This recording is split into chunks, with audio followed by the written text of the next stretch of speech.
Good evening. Welcome to the S.A.V.E 2020 guest speaker event, Reimagining Route 41. My name is Dan Linderman, and I am the S.A.V.E chair and will be your host for tonight's event. We are thrilled that so many of you could join us for what we hope will be an informative and thought-provoking program. Just so you know, this program is being recorded. Founded in 1997, S.A.V.E.'s mission is to preserve the quality of life and community character of southern Chester County, Pennsylvania, through smart growth principles that support safe transportation, agriculture, villages, and the environment. Our vision is for southern Chester County to be an inclusive and sustainable community characterized by protected rural countryside with growing vibrant urban centers that are connected by safe, uncongested scenic roads and supported by efficient and effective infrastructure.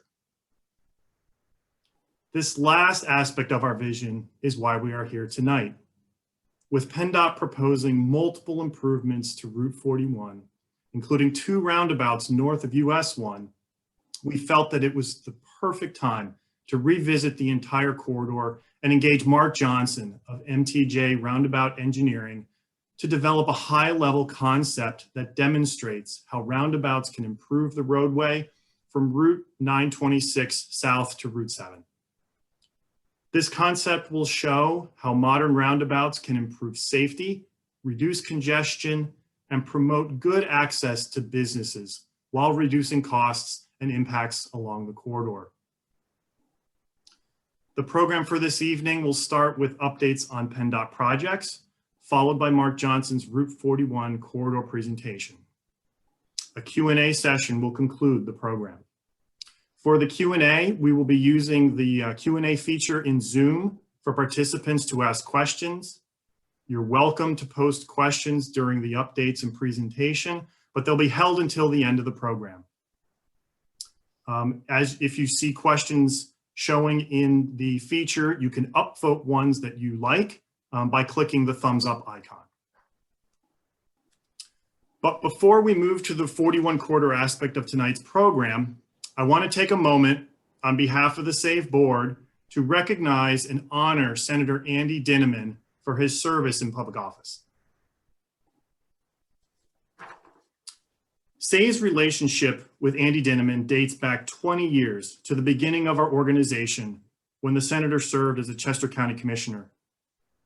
Throughout the years, we have counted on Andy as an ally on numerous conservation issues that included advocating for funding to protect open space, preservation of 2-lane bridges, not only for their aesthetic and historic value, but also as traffic calming devices for our rural roadways, fighting the hazards and environmental damage of pipeline construction, public control and protection of water resources, and of particular relevance to this evening, roadway safety and support for traffic calming throughout the region. As commissioner and then senator, Andy was generous with his time and was looked to as a dependable source of guidance. He taught us much about how to establish working relationships with government agencies. Andy worked on our behalf and indeed on behalf of the wider community to advance conservation efforts both behind the scenes and through legislation. His insights and support have been an invaluable resource for S.A.V.E. In an era of increasing bipartisan rancor, Andy provided the example of a public servant for all of his constituents and did so with remarkable energy and his trademark affability. It is with mixed emotions that we anticipate Andy's retirement, and it is a distinct honor for S.A.V.E. to acknowledge Andy's legacy of accomplishments and bipartisan leadership. As a token of our appreciation, a donation will be made by S.A.V.E. in honor of Senator Dinneman to a charity of his choice. Senator Dinneman. Well, thank you very much for the honor. I do remember when S.A.V.E. began. I do remember, I think it was Ricky Saunders at that time came to see me. And I remember how at first everyone sort of said, oh, you don't want these roundabouts, you'll be like New Jersey. And including PennDOT, who all put them down, in other words, were negative. But soon we were able to actually get PennDOT to change its perspective. We see the effect of it in Pocopson Township, around near Pocopson Home. We see other parts of the county, and I think in terms of Route 41, it's going to be another good addition. The Route 41 question has gone on forever. And they were at one point, I don't know if you remember, they were going to make it into a 4-lane highway, or they were considering that. Well, some very smart people in the Unionville area decided to have a fundraiser for Ed Rendell.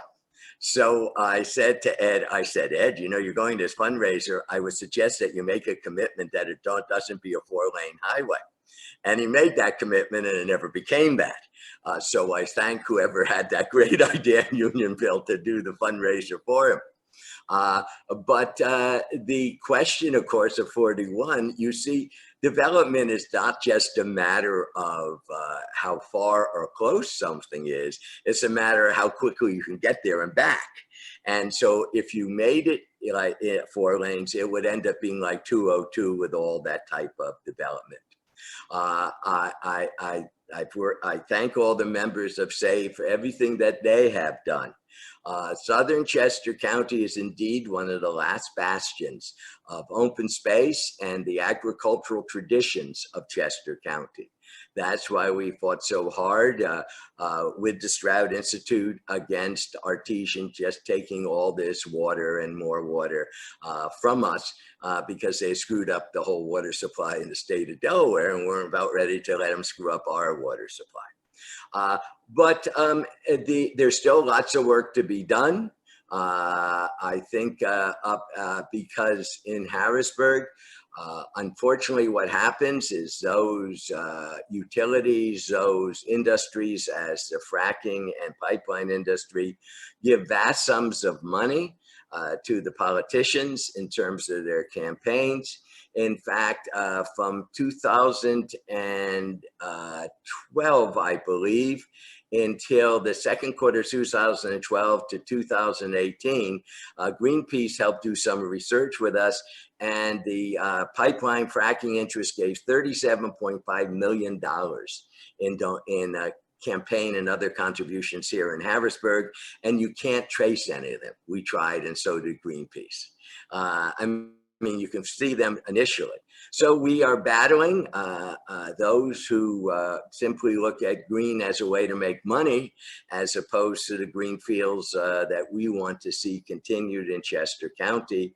And a good part of this depends on how we handle our transportation structure, and also on, on the concepts of smart growth and others that we have spoken about. I can still remember in the early days as commissioner that we often spoke about two things. We spoke about first that open space and urban renewal were two sides of the same coin. Because initially people wanted open space, but they weren't into preserving the boroughs, and we had to get development where the infrastructure was. And the second is what Eleanor Morris, who formed French and Pickering PAC, said probably 4 decades ago. Is still relevant. Chester County needs to be a place where we preserve open spaces and historic places. And S.A.V.E. is involved in that effort, and the citizens of this county should be incredibly grateful to everything that your organization has done. So thank you for the honors. Thank you for the recognition. And I'll get to Charity's name into you very, very soon, because there's so many good people, good charities in Chester County. So thank you again for the honor. Thank you, Senator Dinneman. Now, I would like to introduce Bob Leonard of Erdman Anthony, a consultant to PennDOT District 6, who will provide updates about PennDOT projects in the Route 41 corridor within Londonderry, London Grove, and Avondale. Well, thanks, Dan. As you mentioned, I am Bob Leonard with Erdman Anthony. We were retained by PennDOT District 6 to study multiple intersections along the Route 41 corridor as the projects are programmed. The first assignment we completed was outside of Chatham. It was the Gateway project. It was the traffic calming features that were completed back in 2017. We currently have 3 ongoing projects. One is at the intersection with Route 926. Another is at Route 841. And a third is at the State Street intersection in the borough of Avondale. The Avondale project also includes the bridge over White Clay Creek, which is just south of the intersection. And I should mention to you that each of the projects can be viewed online at pa41.com. The 926 intersection in Londonderry Township, we are currently completing the preliminary engineering phase. A roundabout option, it was noted as alternative 3 in the original studies, was advanced as the preferred solution. We continue to fine tune the design based on review comments that were received from PennDOT central office and also municipal feedback. And I should also mention Londonderry Township had retained Mark Johnson to complete a peer review of our original design. And we were able to incorporate many of his suggestions into the design. The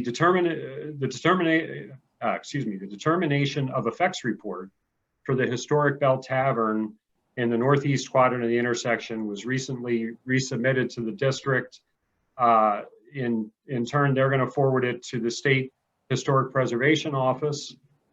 This report was previously approved, but when we made the design revisions as a result of the feedback we received, some of those changes were significant enough that we have to resubmit the effects report to the SHPO. Once we receive their concurrence, we can then submit our categorical exclusion evaluation and receive the environmental clearance for the project, and that then allows us to move into the final design phase for that improvement. We expect final design should commence later this year with completion targeted for the end of 2021. And assuming that the right-of-way acquisition and utility clearances can be issued in 2021, the contract will be advertised for contractor bids early in 2022. So that's essentially the 926 intersection. The second project we have is at 841 in London Grove Township. That project is also in the preliminary engineering phase, not as far along as 926 though. Prior to the pandemic shutdown, we had made progress reducing the initial range of alternatives down to 3. The 3 alternatives all involve realigning legs of 841 into the intersection, and they all include a roundabout. We're currently advancing what's called the Section 106 coordination process. This process requires special communication and coordination with involved property owners and properties that are listed on the National Register of Historic Places. The Chatham Hotel is listed as an individual resource. The Village of Chatham itself is listed as a historic district. So that's really the most significant step we're trying to advance right now. As we work our way through that process, we will look to further reduce the alternatives down to the 1 preferred alternative. Because the impacts to historic resources are essentially unavoidable because all of our alternatives have impact in one manner or another, an adverse effect and associated mitigation is expected. The consulting party coordination then is likely going to take all the way through the upcoming year, so through 2021. So that's essentially where we are there. The third project I mentioned is the State Street intersection. This is in the borough itself. We initiated preliminary studies in 2019. We've completed initial environmental overview, traffic data collection and analysis, field surveys, and we've begun to develop a range of conceptual alternatives. The bridge over White Clay Creek is also being evaluated for rehabilitation or total replacement. Because the bridge is within 300 feet of the intersection, it's likely that any alternative at the intersection will influence the bridge and vice versa. So we're really looking at those two features together. And the other thing to point out on this job is that the Avondale Historic District was first determined eligible for listing in the National Register in 2001. Since that time, the State Historic Preservation Office commented that the district boundary should be reevaluated to remove non-contributing buildings and that the context for the district should be updated and strengthened. So as a part of this project, the Erdman Anthony team has prepared documentation to update the historic district, and this documentation is currently under review by the district's cultural resource professionals. We anticipate submitting this documentation to the SHPO for their consideration shortly, and that's going to be a big component of the intersection improvements as well, getting the historic boundary properly defined. So that's essentially the three projects that we're working on. And I believe the questions can be held for later in the evening or after Mark's presentation. Again, I encourage everyone to look at the information online at pa41.com. And that's what I have for now. Thank you, Bob. Okay. Okay.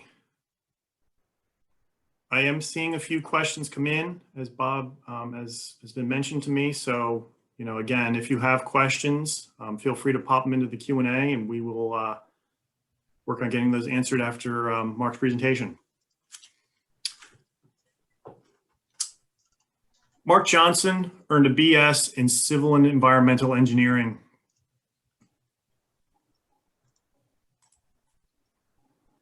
With a transportation engineering emphasis at the University of Wisconsin-Madison in 1993, and started MTJ Engineering, LLC in 2005, following 12 years of public and private sector transportation engineering positions. He brings 25 years of traffic planning and engineering experience focused on solving complex traffic problems through the application of modern roundabouts. Mark's roundabout expertise encompasses a full range of traffic flows and contexts, including urban constrained sites, high-speed approaches, complex multi-lane roundabouts in series, and interchanges. His project implementations cover the entire range of traffic conditions and contexts and forms a foundation for unparalleled breadth and depth of experience. Mark has a successful record of providing reliable and safe roundabout design applications that are well liked by the community, businesses, and elected officials.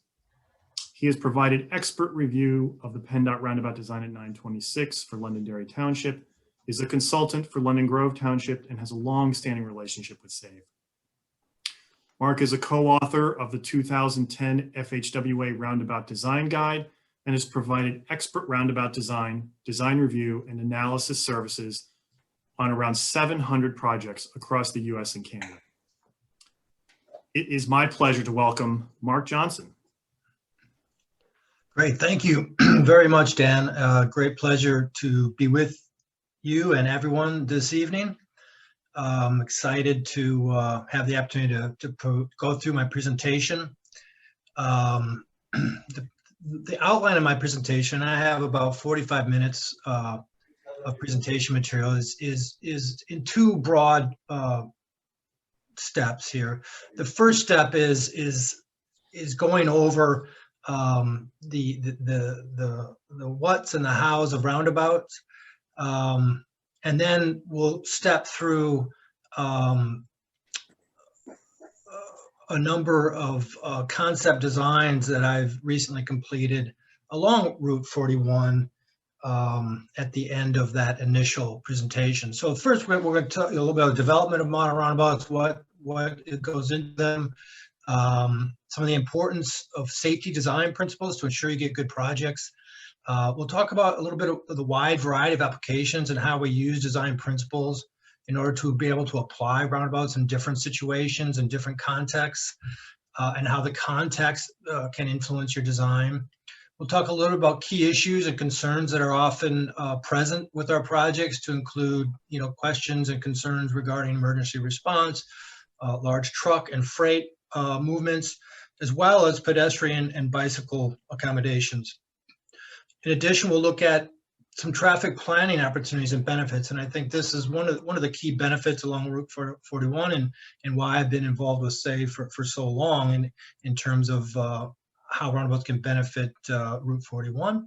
We'll look at a few successful public involvement projects, and how essentially change is difficult. S.A.V.E. and everyone here has been involved with these projects for a long time, and change comes sometimes slowly, sometimes quickly.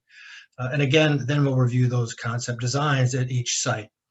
So for development of modern roundabouts, really it was developed in the UK. As many of you know, on the East Coast, New Jersey rotaries are pretty notorious.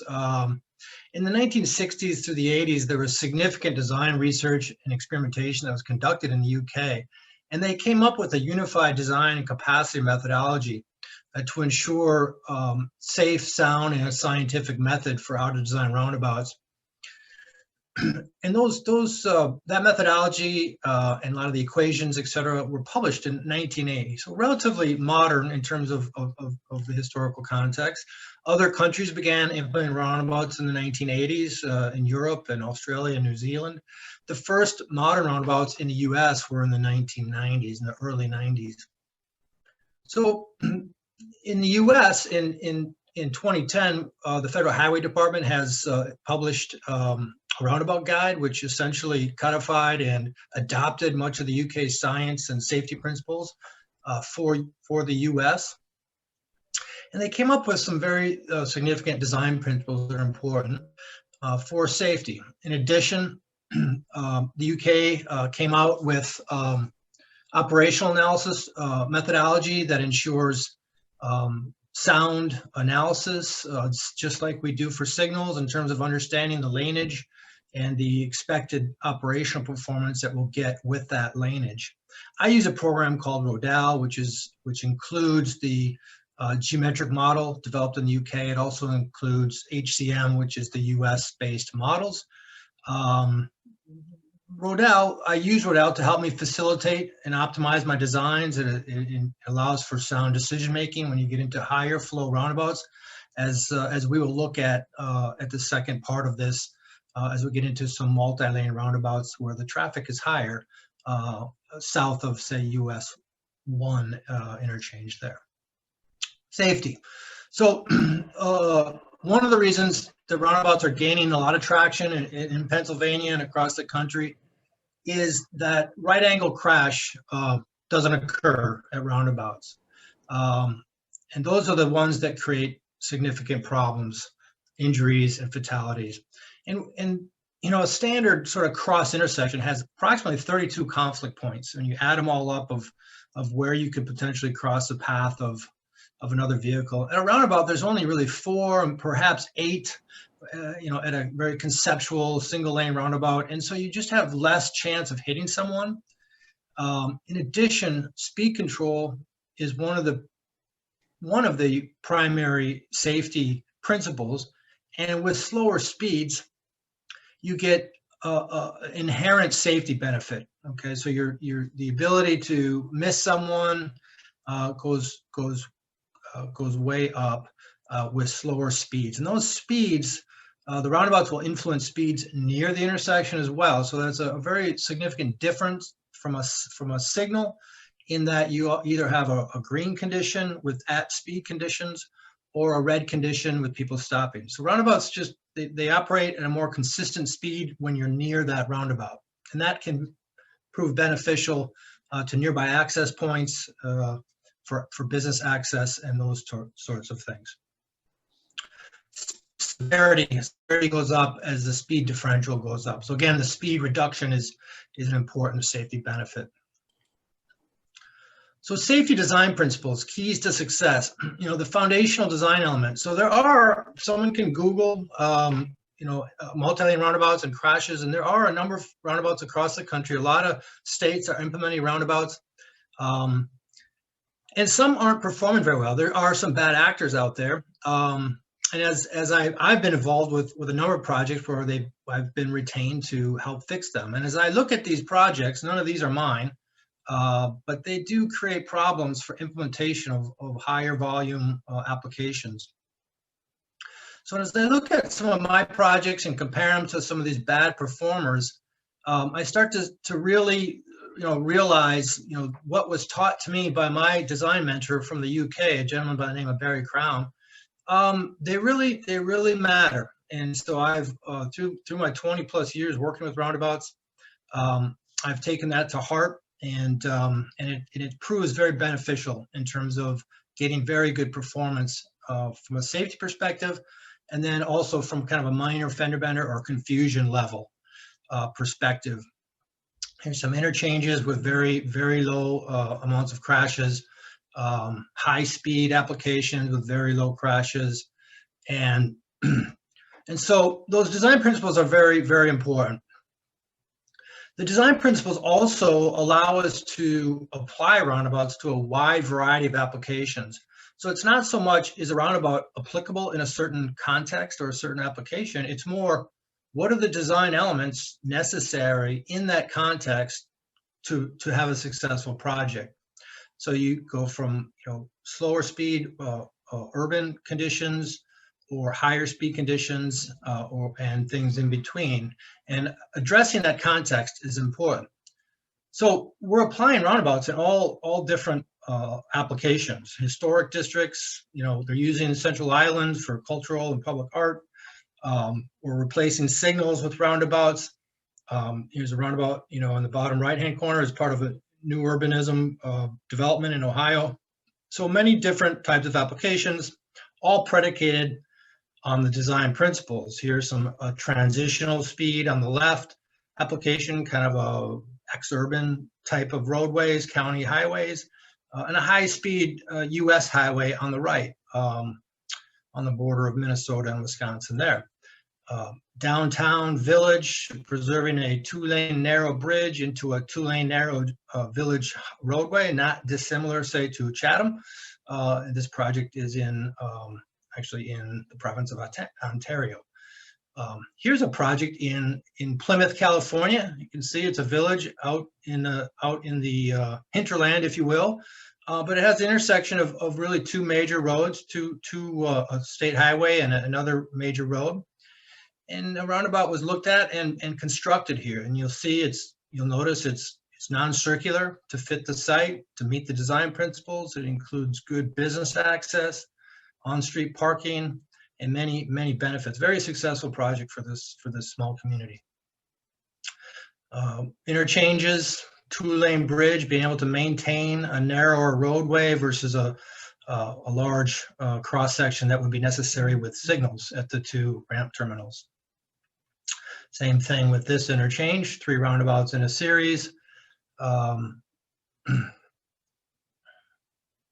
And lastly, I believe is, here's a corridor, 4 roundabouts, a ramp terminals, as well as 2 more roundabouts that replaced 4 signals there, allowing for improved traffic flow without having to widen the roadway that is necessary when you use signals. And we'll talk to that a little bit later.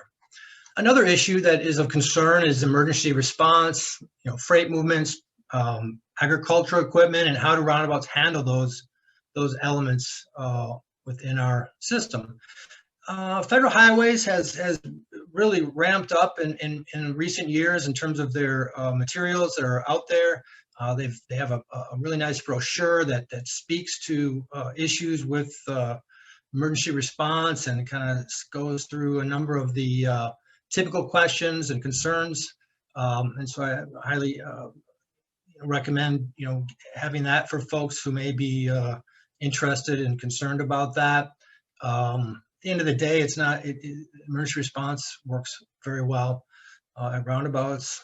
Design vehicles, the area that you're in, trucks, freights, different types of design vehicles, large horse trailers, other commercial size vehicles are going to be important design vehicles, as well as agricultural equipment. and perhaps oversized, overweight freight movements along a state route can be considerations as well that may need to be taken into account. So we use design software that can model these different vehicles, and we have different design techniques and treatments that we can apply. You know, one of the most visible is the inside truck apron here. You can include outside aprons as well, and other design techniques to ensure adequate and appropriate accommodations for the varying design vehicles of each site.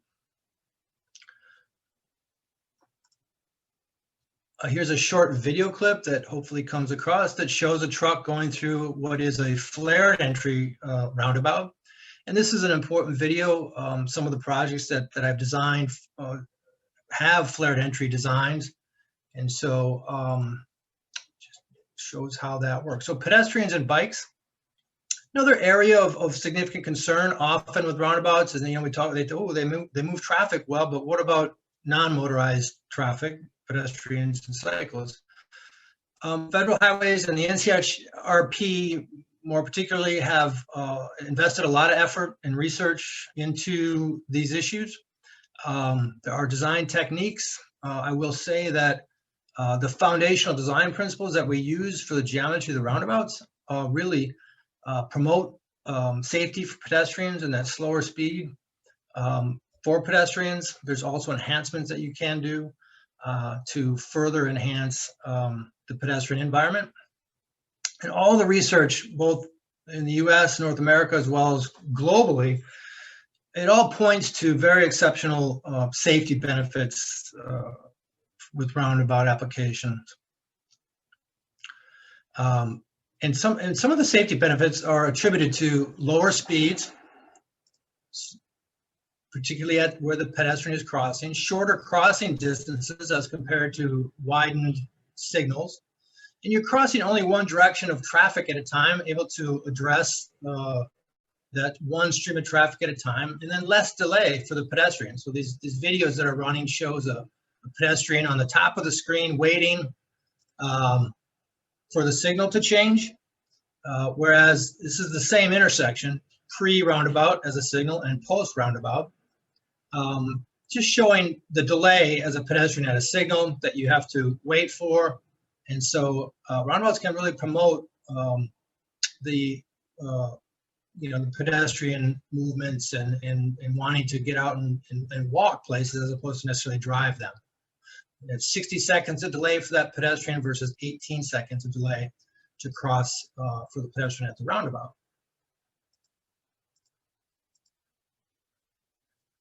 Here's a, grab a laser pointer. A group of kids, middle school age kids.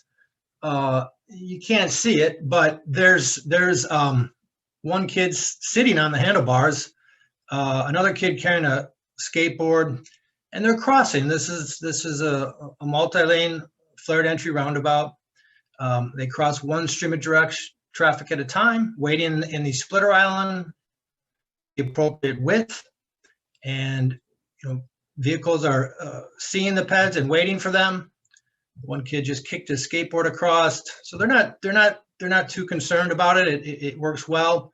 It's designed well. It has the design principles for vehicle safety and good sight lines from vehicle to ped and ped to vehicle and that sort of thing. So from a cycling perspective, the old rotaries were bad news. Okay, the old rotaries were very large in diameter, whereas a modern roundabout is much smaller in diameter.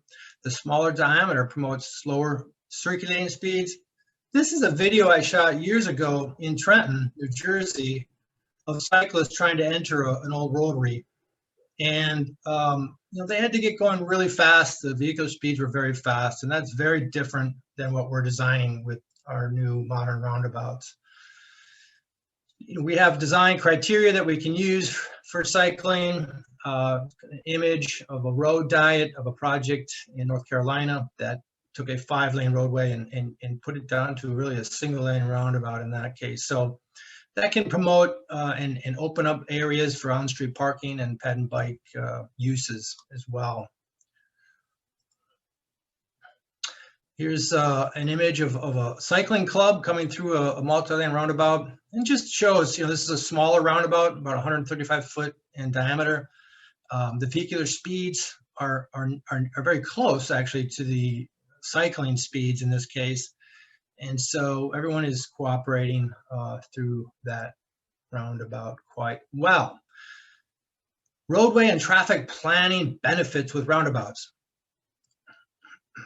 So signalized intersections is where congestion occurs. The signals dictate the planning of our roadway network. It kind of dawned on me at some point in my career how much they dictate our roadway planning standards, from cross sections of the roadway or the widths and how many lanes you need, to access control and side street spacing. It's really, if you will, the tail that wags the dog when you dig into it. And so roundabouts really have a significant and profound effect on some of our planning standards that have historically been developed in concert with the application of signals. We looked at this project a little earlier, but again, the roundabouts give you your capacity at the intersection without necessarily having to widen the whole roadway. You get more geometric flexibility due to slower speeds. Intersection and access, business access opportunities are provided with roundabouts that just don't exist with signals. So as a traffic engineer, that really was a big bright light for me, having gone through many years of sitting through project meetings and having to tell people we have to close their access and things of that nature. So we're able to achieve a better balance of traffic flow and business access without the detrimental effect that you would have if those access points were there with a signal, safety or reduced capacity of the main line or the roadway.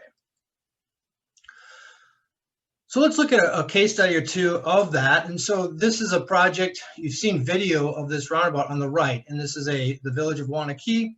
This is a state highway that runs through its downtown, its main street, if you will. The village didn't want to widen the road. That sounds somewhat familiar to the Route 41 project. And so at the end of the day, the village and the DOT decided to utilize a flared entry roundabout, maintaining a 2-lane roadway through the main street and the associated, not moving sidewalks and not removing on-street parking and that sort of thing. There's a quick look at it. I do have a video of this, and I might just save this. Well, let's have a look at it. It's 4 minutes. It's worth looking at. It shows the pre-roundabout condition. You can see it's constrained. Stoplight. There was lots of congestion. There's business access near the intersection. Quite a bit of congestion occurring at the signal that backs up through those driveway access points that makes it difficult to get in and out of the adjacent businesses. Sort of can see that there. Hopefully this video is coming through okay. Showing the queuing or lines of car that were present at the existing signal or pre-roundabout condition. So it's a busy intersection, lots of congestion, pretty typical kind of signal situation. It actually carries a lot of freight on this route, a lot of regular interstate style trucks through it. So we did this project when I was with Wisconsin DOT. We looked at standard widening, the 4-lane widening. We were going to close the business accesses. However, with the roundabout, we're able to allow the access because of the slower speeds and different operational characteristics.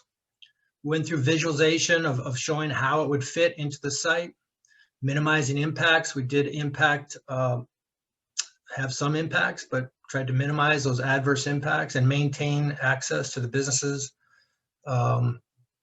And it opened up. It was very controversial. Lots of concerns for this community. They didn't have any other roundabouts, and then being a multi-lane roundabout with lots of trucks and pedestrians and cars, but it has turned out very successfully.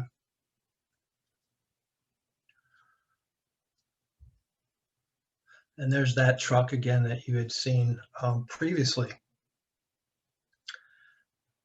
I believe that's the end of that video. I'm going to move to another case study.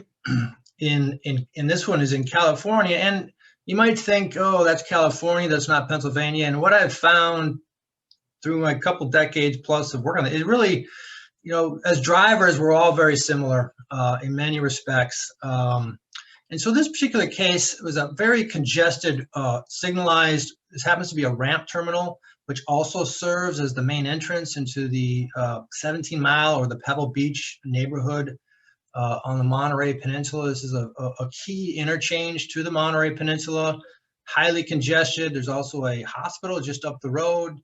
And so they're having difficulties getting ambulances in and out of there due to the congestion.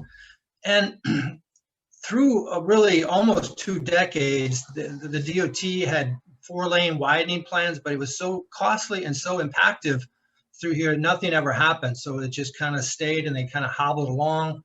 The 4-lane widening was estimated to cost in the neighborhood of $30 million. Whereas utilizing the roundabouts at the 2 main intersections plus a little one at this entrance here was estimated to cost $10 million. So about a $20 million savings from roundabouts, from the signal to the roundabout. So that's pretty substantial. And so a lot of effort went into this to get this built, and many people obviously are involved in a project like this. But it's been a very successful project. I do have a short video. I'll just show a little bit of it. And it does show, you know, just it's a flared entry design. It shows how a flared entry works. There was lots of consternation and concern that it wouldn't work, you know, given its high profile application, being a ramp terminal and the main access to the peninsula as well as Pebble Beach. And so a lot of effort went into the design and the construction and the planning, and all aspects of this. It was not an easy project, I guess would be one thing that I would say. But so this has a flared entry design, so a single lane approach. It flares to 2-lane entry. It also has a yield right turn lane there that you can see.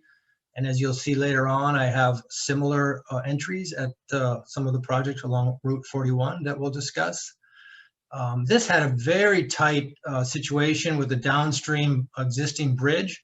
And so this downstream merge was of significant concern to many of the folks. I had involvement with projects like this in the past and was able to show videos from a project or two where we did something similar to prove that it would work. It has worked as I promoted it would be. I said as long as the markings get down right, it'll work as promised. And so then I got a call to come out and help them put the markings down right, so they know who to blame if it didn't work. So, but it's working very well, very successful. The editors of the local paper, you know, named it the best use of government funds back in 2017. So public involvement, you know, this is something that, you know, roundabouts change is hard. You know, here's a testimonial that I saw in a newspaper years ago. I still use it as you guys are reading tonight. You know, he said, as a resident for 55 years, Earl, who was 82 at the time, figures the roundabout will control traffic flow. They've got it marked well, and that'll help because people will have to slow down, said Ketting, who took his turn around the intersection Tuesday. This is the best part, and this is a high endorsement for folks in Wisconsin. And he said, I went around it, it's not any worse than any other street. And so at the end of the day, it is an intersection. It's not canned beer and that kind of thing, but they do have plenty of benefits. So another project in Wisconsin, early projects on the state highway system in Wisconsin, project in the village of Mount Horeb, small bedroom community outside of Madison. looked at a signal versus a roundabout on the right, looked at associated impacts. The roundabout was selected, moved forward to design. There was still lots of consternation. You know, I mean, we don't get an audience typically at our opening of new intersections. You know, this is the village administrator and his friends and his granddaughter, and everyone was out. This is the guy who showed up during construction every day and kind of told me that there's no way this would work. It worked. It worked very well. You know, utilizing the design principles, utilizing the mentorship that I had at the time with my design mentor, Barry Crown, to address. This is a flared entry design with a lane drop, 2-lane roadways, business access nearby. So very, very successful project. It was this business here, which is a convenience store, not a gas station and convenience store. They bought the building next door and expanded. You know, it worked really well for them from an access perspective, and they expanded their business, very successful business there on that quadrant. And the community loved it so much, they planned and built 4 more on that same roadway leading out to the main highway. So a very successful project. So that's the overall summary of kind of the background, the basis, and the what's in the house of roundabouts. And next, I'm going to go through the projects along Route 41 that I've been asked to develop concept designs for, which includes performing operational analysis and developing high-level concepts to evaluate and understand feasibility at some of these sites. So as Bob Leonard discussed, the project at 926 is underway. That's a project that PennDOT's leading. And I should note that I'm not on Bob Leonard's team. I'm working separately via the locals, and so I think that's just good to note. As Bob mentioned, I did have through Londonderry Township, a review role on that project. We'll talk and we'll look at that. I had looked early on at kind of priming the pump on these projects, really going back to 2006 and 5, that I had developed some concepts at both of these 2 sites. At the 841, the village of Chatham, again, that's Bob's project, and I'm sort of working to the local level here. We'll look at the US 1 interchange terminals, ramp terminals. Another consultant working for PennDOT has developed some concepts. There's some traffic studies involved there. I've used that traffic information to look at roundabouts there and how that might compare to one of their alternatives that they seem fond of.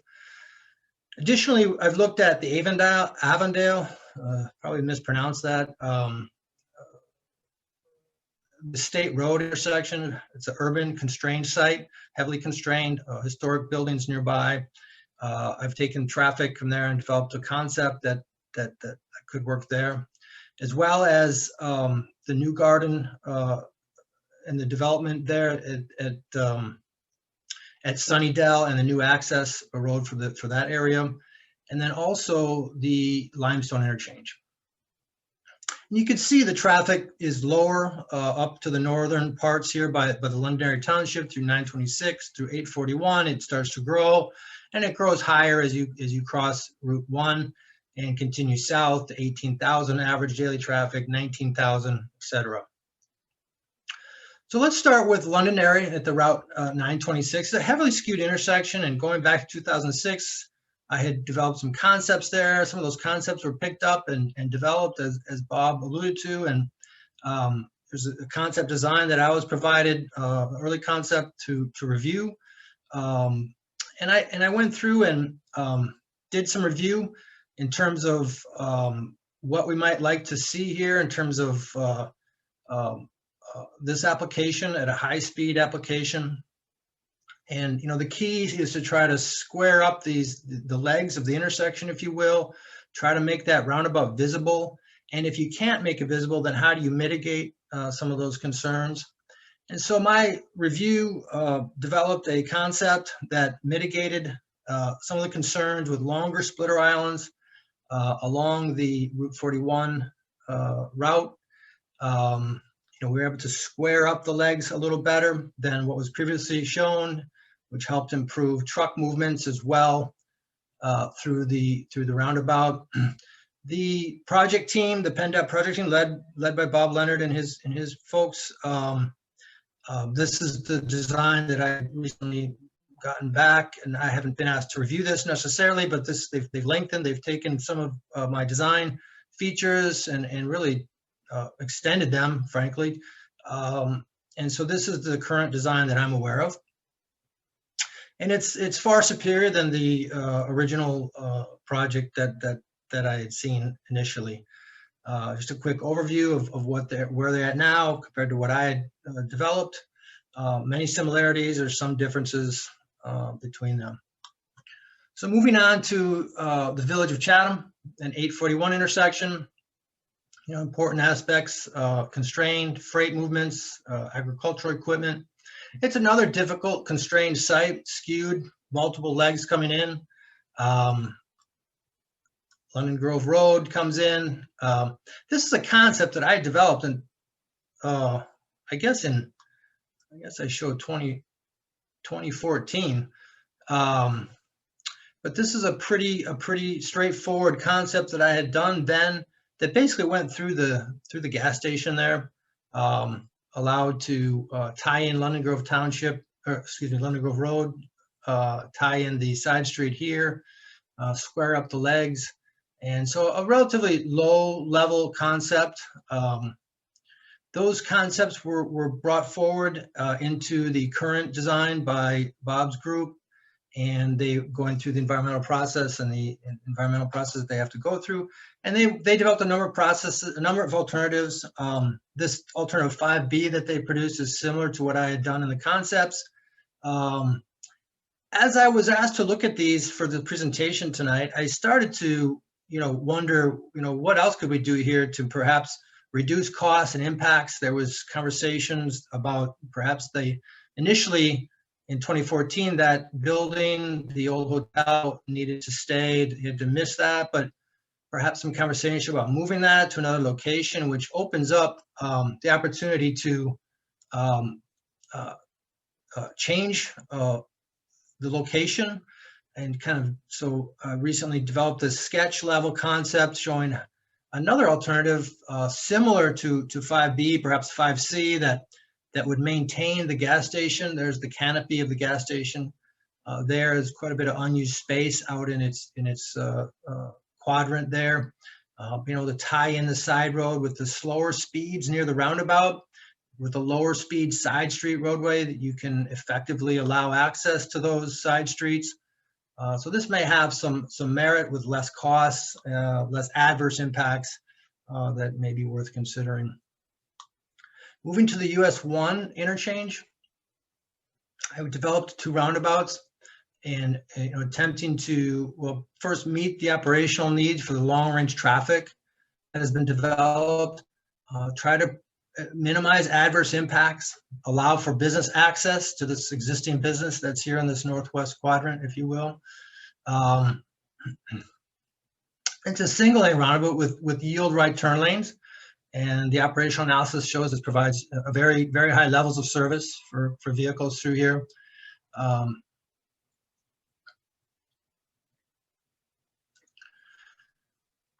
The DOT and their consultants had developed a concept, diverging diamond interchange, which is a new interchange form that has gained a lot of traction in the transportation industry. This diverging diamond requires 4 lanes. Basically, it's a signalized type of application. Certainly has some challenges here for the access to this business, but perhaps that could be relocated further to the north along 41. But as we compare the DDI, the diverging diamond interchange form, to the roundabout, you can kind of see how they compare. The roundabout actually has quite a bit less impacts on the quadrants. Again, the ability to preserve that access where it is now could be a nice feature as well along there. It maintains the 2-lane roadway section along Route 41 through this segment. as well, which may be of benefit to the overall roadway as well. Moving south to the Avondale and the State Street, First Street intersection. This is Route 41 north to the left, if you will. State Street here. Let's see if I have this. So I'm just going to click forward. You can see the historic property. I'll say that's I guess to be either north or east side of 41, and a historic building on the west side of 41 in the southwest quadrant here as well, which were critical constraints that need to be missed. Trying to fit a roundabout into this site would require, it appears that there's maybe a closed gas station in this quadrant, an active business in this quadrant, looks like maybe an insurance agency, but there's impacts in order to fit a roundabout here. But again, trying to preserve those historic buildings and then minimize other adverse impacts to try to fit a flared entry roundabout into this site. It looks feasible at a concept, a pretty high level concept, to try to fit a roundabout in. It's not an easy site. It requires a high level design application to ensure proper design and proper operations for that site. This provides very good levels of service. We utilized available traffic information from a study in last spring. In April, we inflated that existing traffic by about 30% to run the analysis on this design, and this is giving level services of C, A, Bs, and Cs, C being the worst condition. So it's a pretty decent amount of growth that's accommodated there with that flared entry roundabout design. Moving south to the New Garden area and the proposed development through here, and the available base mapping as well as the traffic that I had was from an earlier proposal. My understanding is that has changed, and some of the developments have changed, which would change the traffic. But I also evaluated existing traffic along 41 and kind of tried to estimate growth along there as well as part of my operational analysis. So I was able to key in on both the traffic and designing for a probable future traffic condition, and then designing flared entry roundabouts, maintaining the Route 41 two-lane roadway through this area as well. Good levels of service. There are some, level of service DE, which is not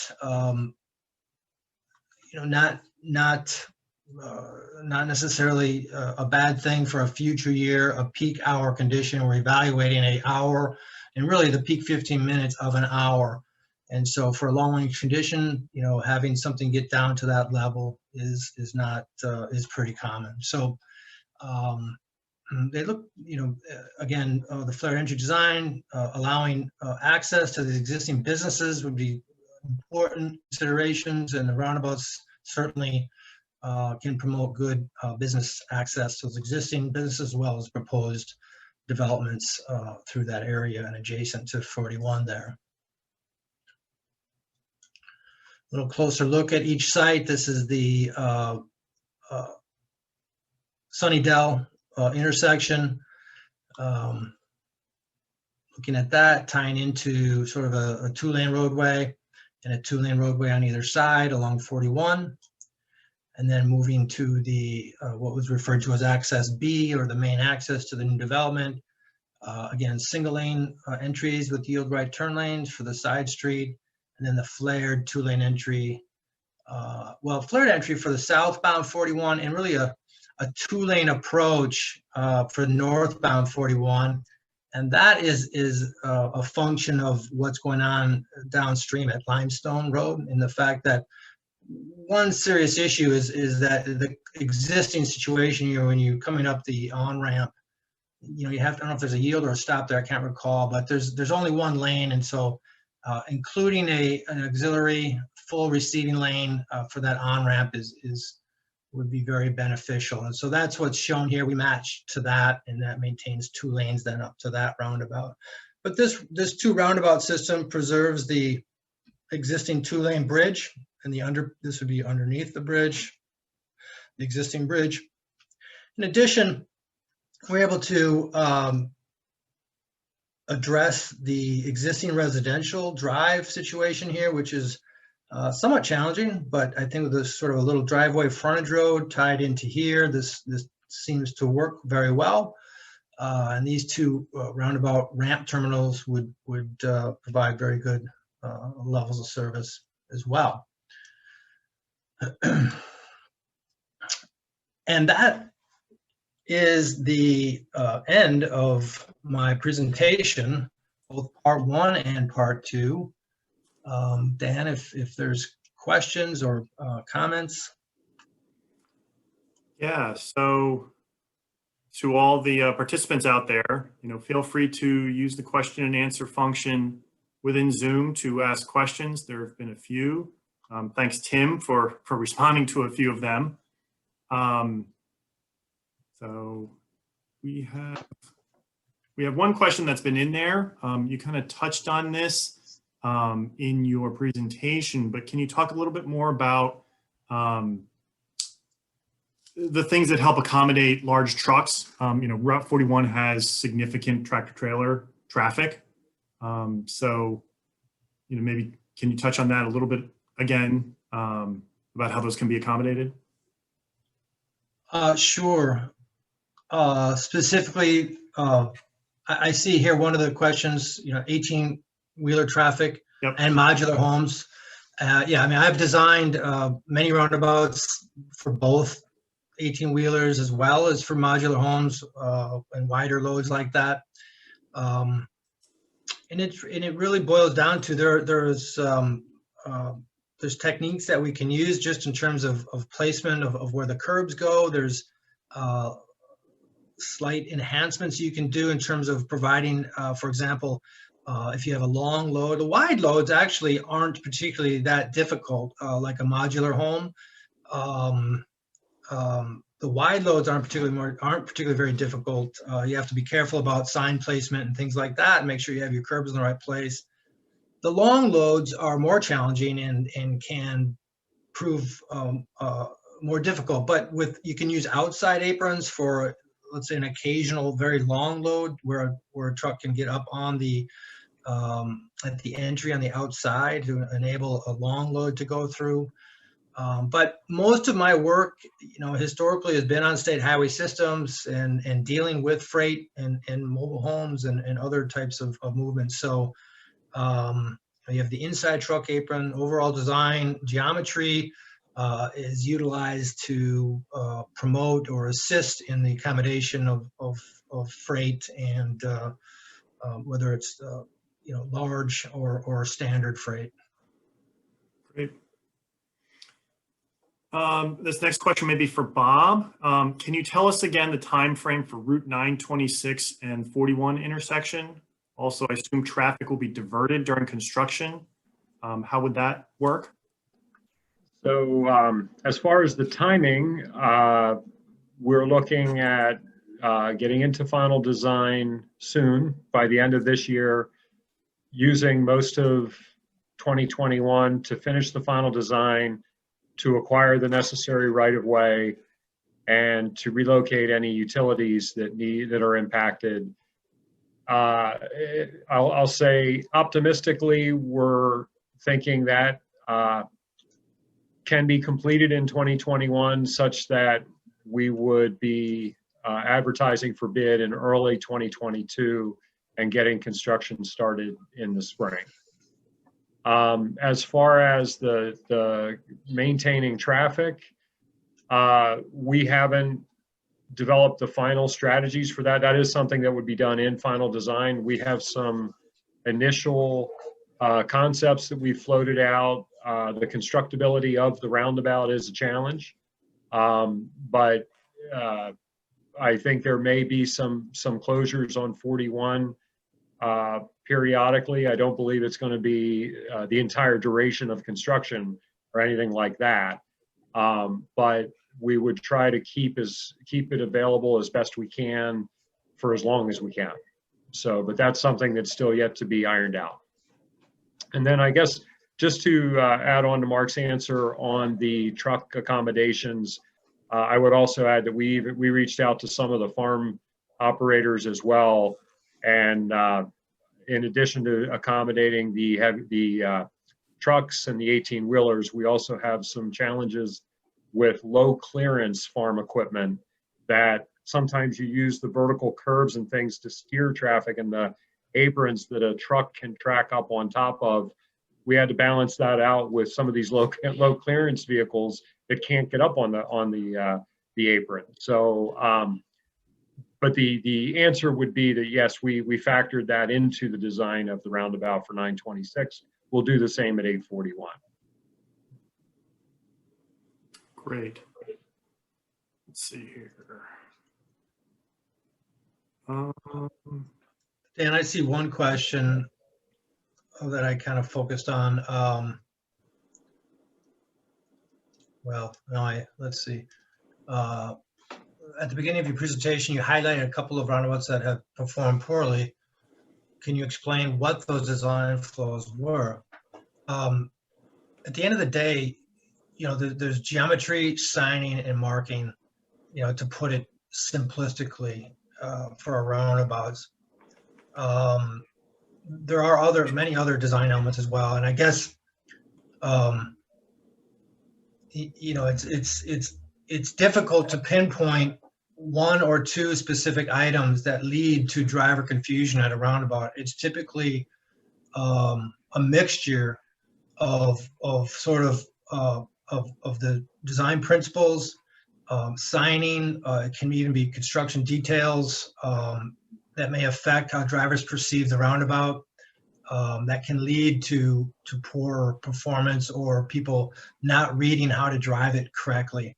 That can lead to those, what I've coined the term sort of confusion crashes. I've worked on, fixing poorly performing roundabouts, and we have, lots of kind of detective work that goes into trying to figure that out.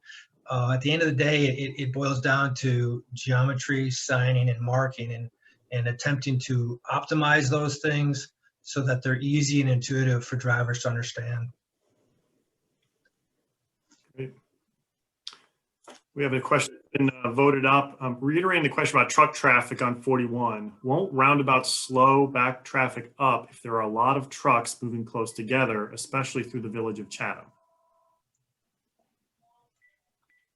I guess one of the objectives of our early traffic calming project with those gateway features on either end of the village was to slow down traffic through the village.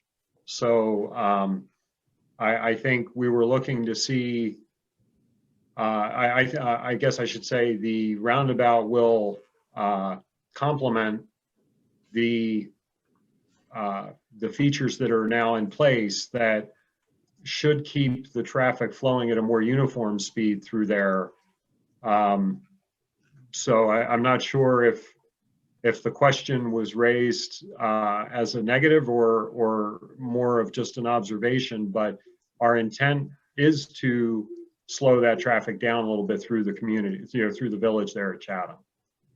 And then the same would apply at 926, where, and I didn't mention this before, but I guess it's also important to note that there will be street lighting provided at the intersection from the points where the tangent alignment on Route 41, the straight where it starts to transition into that S-curve feel as you approach the roundabout. That entire stretch will be illuminated so that from a distance at night, you're going to see that there's something coming up. And I think that's also to get the driver's attention and again, slow them down that they're going to approach that intersection in a more controlled manner and hopefully with speeds that are more uniform. don't know if that, I hope that answered the question that was out there. Yeah, I think that touched on it. The way I interpreted the question too in Chatham is there a concern that if there are too many trucks, if they're slowing down too much, will that kind of jam up the roundabout? Yeah, I think operationally, when you do the analysis of the roundabout, and Mark, you'd certainly chime in, but I think that the uniformity of flow keeps the speeds more more consistent and more uniform. I don't think it's a backing up element. There's not a lot of cross traffic that would be impacting that as well. The majority of the traffic is through vehicles on 41. So I don't really see that being, operationally, it didn't perform that way where it would have excessive queuing. That's right. When we do our operational performance, we take into account the percentage of trucks on a roadway, and it really just becomes part of the operational analysis. So a truck equates to, say, 3 cars in our analysis procedures. And so it's just a function of our operational analysis, and we have lots of experience now to show, when we account for the trucks on there, there is no jamming up, if you will. Great.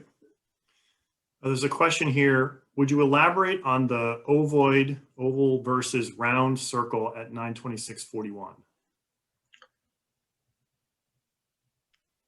926 and 41. Yeah. Yeah, so that was my initial peer review design that I had completed, and so the circle's size and the shape is an outcome of attempting to balance multiple competing variables to include minimizing adverse impacts while simultaneously achieving adherence to the design principles for safety. And so it's not uncommon for my designs to end up non-circular in the attempt to balance those things.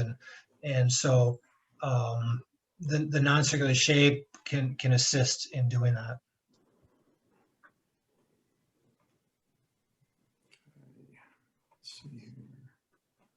Let's revisit the limestone intersection. Will there be any impact to St. Anthony's in the Hills, which is now owned by New Garden Township, a little further down Limestone Road from the intersection design? I don't know if you want to pull that design up.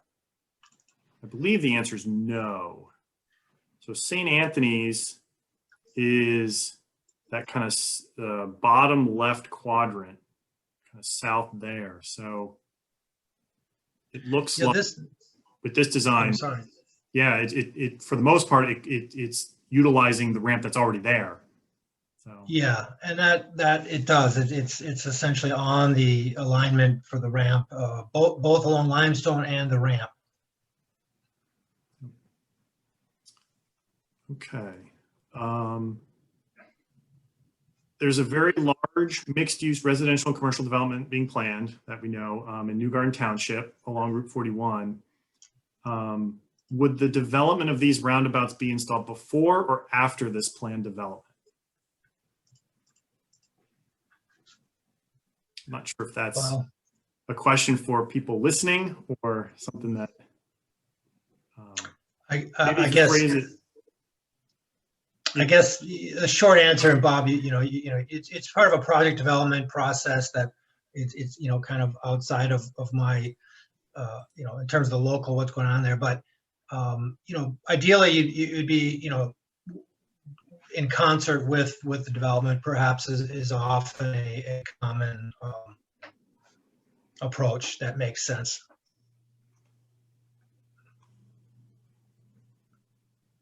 I'm not personally familiar with that that part of 41 and the development to provide any good feedback.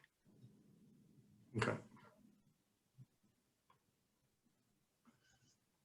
Will the Limestone Road roundabouts being on Route 7, will they help with merging onto 41? So, yeah, I mean, presumably that's, well, there's two merges currently, northbound and then you know, southbound is a stop sign for sure. And I can't remember if northbound, if there's a stop there or if it's a yield, but It's a stop in any sign. case, it's a stop because you come to it's a low angle stop. It's kind of the worst of the worst type of a situation. It worked well, you know, I don't know, however long that's been there, 50, 60 years, you know, but as traffic goes up, those situations are problematic, and anyone who drives that can attest to that, I'm sure. So this design, you know, really is building on a concept that was done by the developers consultant through there, which incorporates an additional lane northbound. So that is a free flow on ramp as it's shown here into its own lane. And so that would resolve that issue northbound. This concept, this kind of, you know, initial concept, and this, you know, if PennDOT were to engage in an effort to look at this interchange, they are going to look at a number of alternatives, as Bob had done at 926 and is currently doing at 841, et cetera. So this is a concept sketch to kind of prime the pump, if you will. This is one concept that attempts to really minimize the amount of work and effort. You know, so in terms of, I have no idea how this southbound intersection works presently. It comes to a stop sign. It's not a low angle like the northbound is, so you come and you can actually see to the left pretty well. But I can imagine if speeds are coming southbound at a pretty good clip, that turn potentially could be a little challenging. You know, right turns onto a roadway like this are easier than lefts out onto a road. So I believe this is a right turn only. Is its intent, you know, and so this concept, as is shown, maintains the current control and the current way you drive that to get on to go southbound.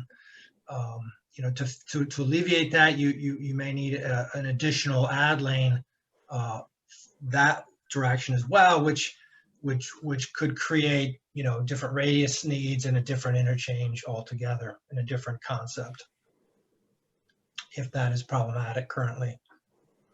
Thanks. This one's probably for Bob. I mean, you touched on when we talked about Chatham and the backing up of trucks at a roundabout proposal there. Can you talk a little bit more about the question calls them the artificial curves, but I guess the gateway bump outs, how those are supposed to work?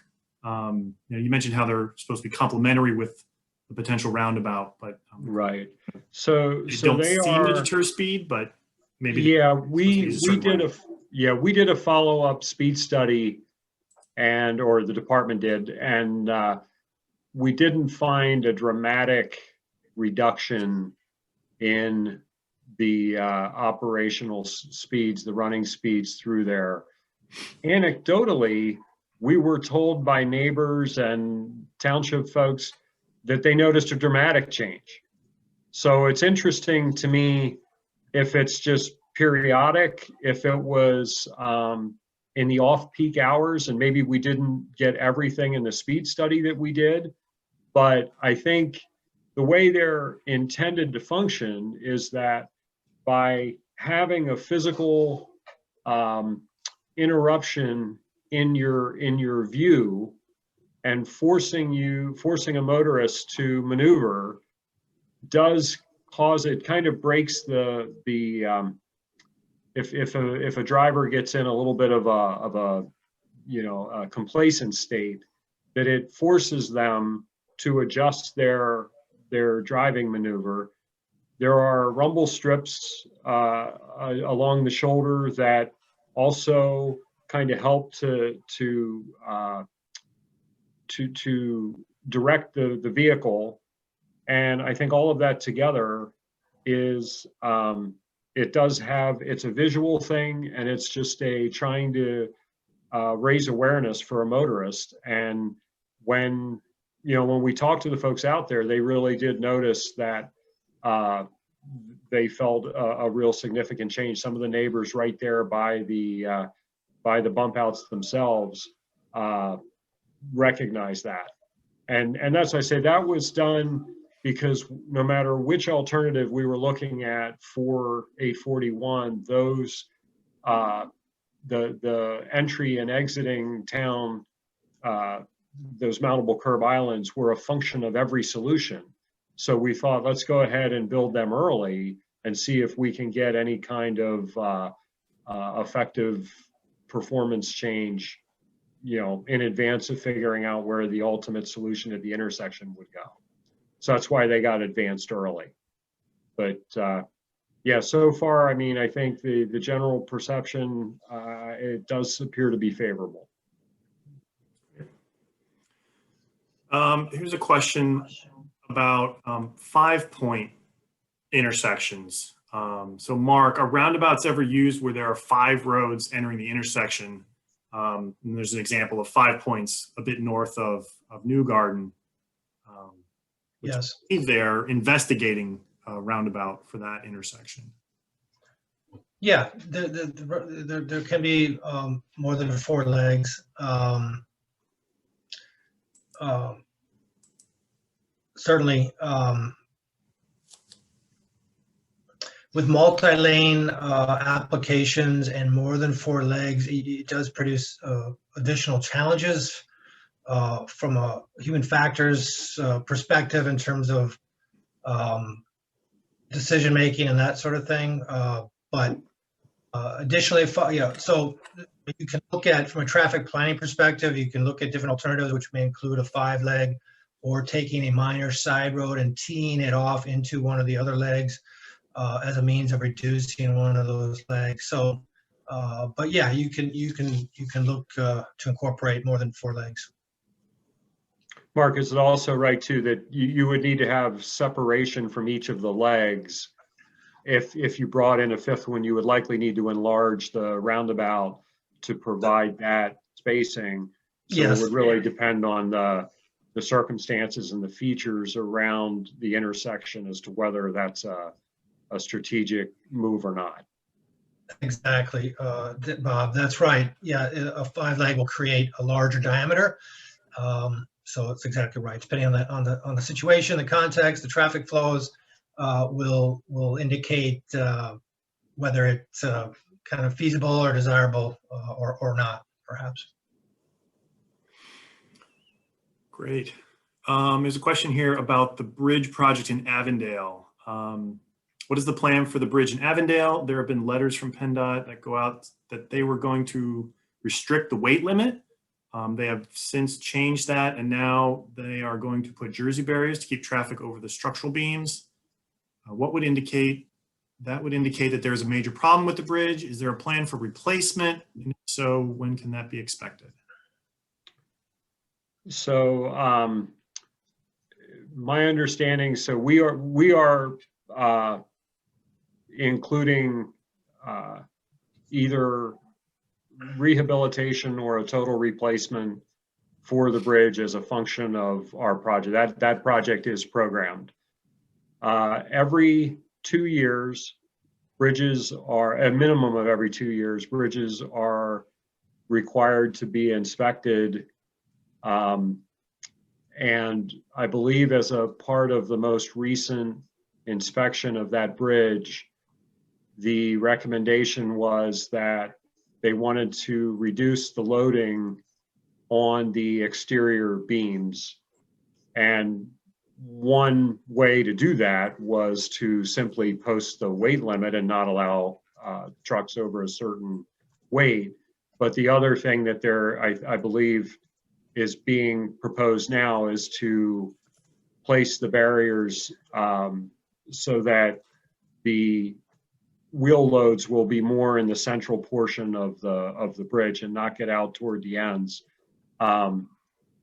It's something that's not uncommon that, as bridges age and that there are repairs and restrictions can be placed, but at this point, I don't believe there's a plan in place to restrict trucks. I believe the barrier idea was so that wouldn't need to be done.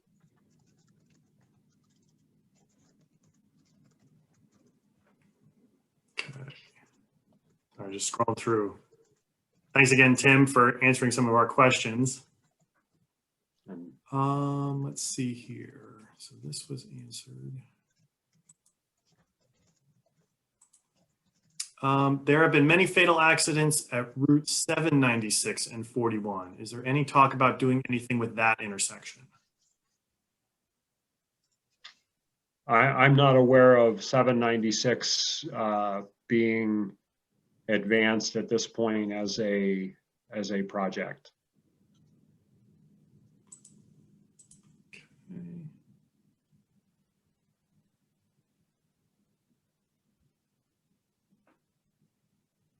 So there's a question about going north on Limestone Road into the roundabout, exit at second exit into the approach to 41 East. Can that leg be curved more to the right and into a merge lane rather than the current stop and hook? And I guess hook and turn left, or look and turn left? Yeah, I understand. I was reading that as well, Dan, and I don't know if you can see my cursor. I believe the question is I alluded to it kind of quickly earlier, but you know, this is matching the existing condition out there, and what is being suggested there can be evaluated and looked at. It may require different alignment in order to achieve correct radiuses for that movement, as opposed to necessarily being able to just hook that. But you know, and then you would need an additional southbound lane and a new bridge structure, as well as you know, as there's only a 2-lane structure there now. But that would certainly you know, be a nice you know, from a traffic flow perspective and safety perspective, a likely desirable feature, and not uncommon as well. But full analysis, you know, needs to occur to look at that traffic design. Okay. The last call for questions. I don't see any more in the system, so